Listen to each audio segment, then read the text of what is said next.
Bueno, esta es la presentación de mi infografía número 3 sobre los fundamentos de programación en JavaScript. Bueno, como punto 1 tenemos las variables. Una variable es un almacén con un nombre para guardar datos. Tenemos el ejemplo donde dice que para generar una variable en JavaScript se usa la palabra o el comando let. Sí. La siguiente declaración genera o define una variable con el nombre mensaje. Entonces, con el operador de asignación igual podemos introducir datos en ella. ¿Sí? Donde tenemos el comando let con la declaración del mensaje o la variable con el nombre, con este nombre de aquí, pues si agregamos la asignación igual, nos permitirá introducir datos en esta asignación.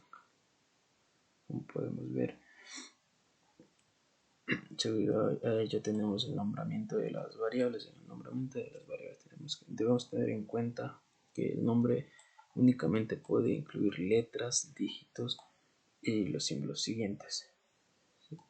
El primer carácter no puede ser un dígito. Tenemos ejemplos de nombres válidos aquí con LED. El ejemplo de nombres válidos cuando el nombre contiene muchas palabras, se usa el estilo camel case. Estos ejemplos de nombres válidos para el nombramiento de variables.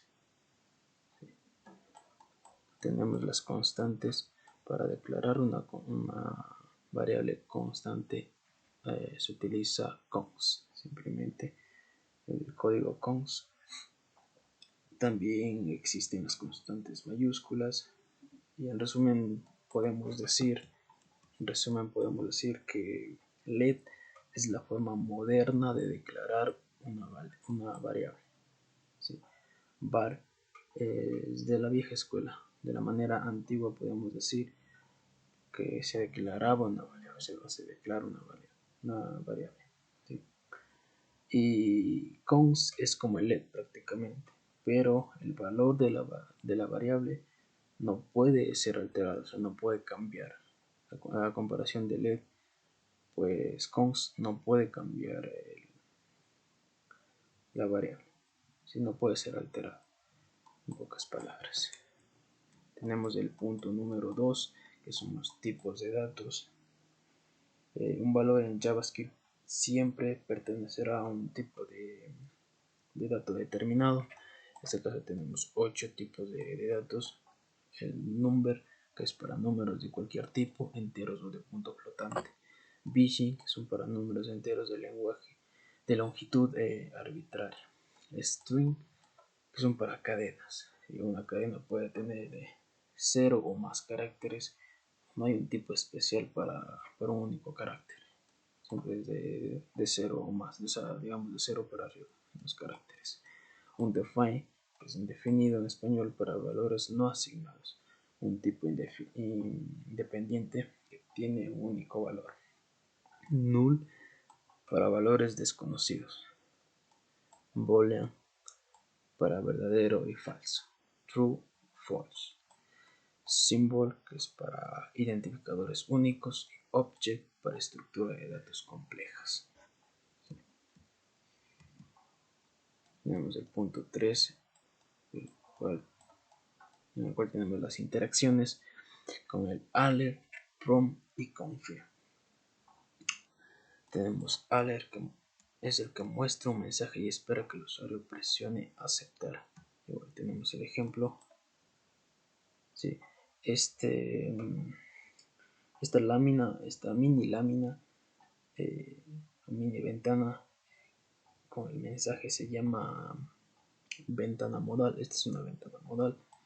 ¿Sí?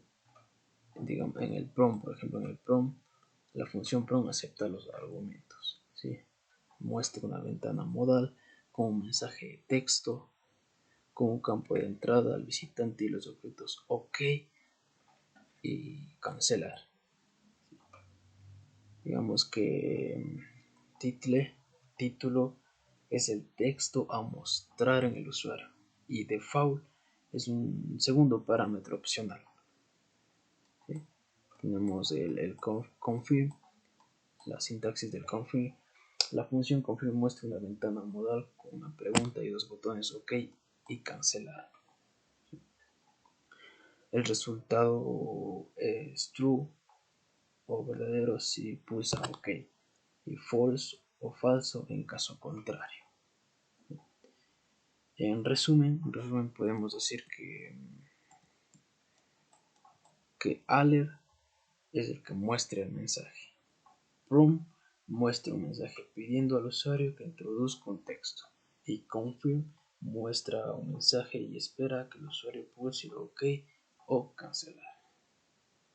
Ese sería el resumen así de las interacciones. Las tres interacciones. Tenemos el punto 4, el cual son las conversiones. Tenemos donde podemos decir que los operadores y funciones convierten automáticamente los valores que se les pasan al tipo correcto. Esto es llamado conversión de tipo. Para ello tenemos el toString, el toNumber y toBoolean. toString, la conversión string ocurre cuando necesitamos la separación en forma de texto de un valor. ¿Sí? Tenemos un ejemplo donde al value lo hace mostrar al valor como texto. ¿Sí? También se puede llamar a la función string value para convertir un valor a string. ¿Sí? Tenemos el toNumber.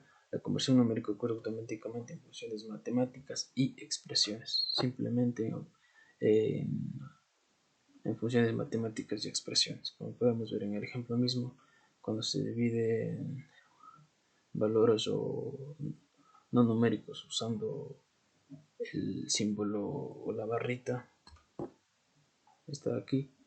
En el ejemplo se puede ver. ¿Sí? La conversión numérica ocurre automáticamente en funciones matemáticas y expresiones cuando se divide valores no numéricos usando esta función. ¿Sí? Los strings son convertidos a números. Tenemos el toBoolean. Ocurren operaciones lógicas, pero también puede realizarse de forma explícita llamando a la función boolean value. ¿Sí? Tenemos que tener en cuenta que las reglas de conversión son que los valores que son intuitivamente vacíos como 0, las comillas vacías, obviamente null, undefined, se convierten en falso. ¿Sí? Y los otros valores se convierten en true. Podemos ver en el ejemplo. ¿Sí? Si es que son vacías como el 0 y las comillas, pues mostrará falso. Pero si no están vacías como aquí, como el 1, donde dice hola, pues mostrará true, verdadero. True, false. ¿Sí? True si es que no están vacías y false si es que están vacías. Tenemos los operadores básicos matemáticas en sí. En este punto no me trae mucho, ya que básicamente habla de matemáticas. Podemos hablar de matemáticas, nos vamos a referir a lo que son multiplicación, división, suma, resta, los operadores básicos, ¿no? En esto destacaremos el operando, el operando unario y el operando binario. El operando es a lo que se aplican los operadores. El operando unario es un operador es unario si tiene un solo operador. Como podemos ver en el ejemplo, si tiene un solo operador, en este caso se aplicó solo una negación unaria.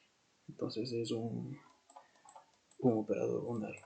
Se puede decir que es un operador binario cuando, o sea, si tiene dos operaciones. Como podemos ver.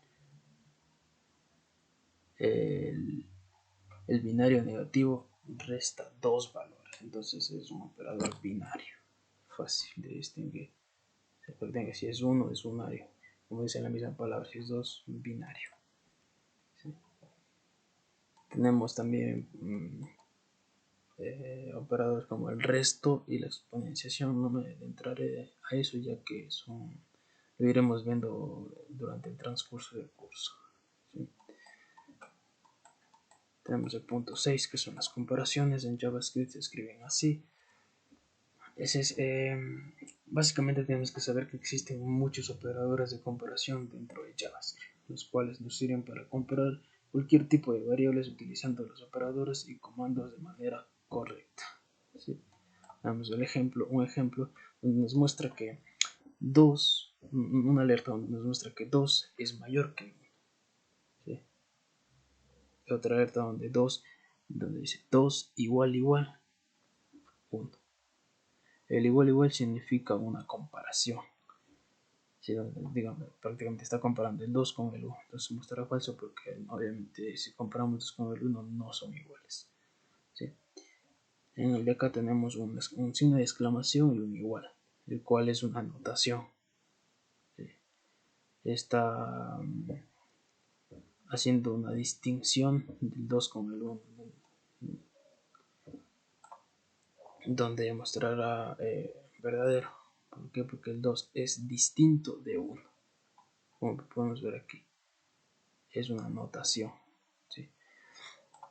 Entonces, los operadores de comparación retornan a un valor booleano. Las cadenas se comparan letra por letra en el orden del diccionario, y cuando se comparan valores de diferentes tipos se convierten en números.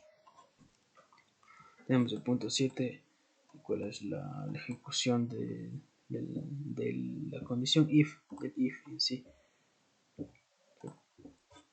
La ejecución de if sirve para ejecutar acciones diferentes. O sea, if sirve para ejecutar condiciones diferentes. ¿Ya? La sentencia if evalúa la condición en los paréntesis y si el resultado es verdadero, ejecuta un bloque de código. Por ejemplo, en este de aquí la condición es una simple igualdad. Jar igual 2015, como vimos aquí.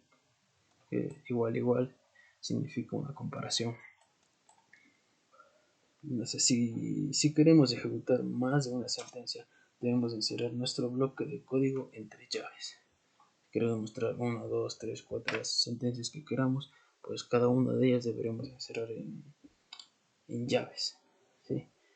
También podemos decir que if evalúa la expresión dentro de sus paréntesis y convierte el resultado en booleano. ¿Sí? Esta ha sido la infografía número 3. Se le ha tratado de hacer de la manera más resumida posible sobre los fundamentos de programación en JavaScript. Gracias.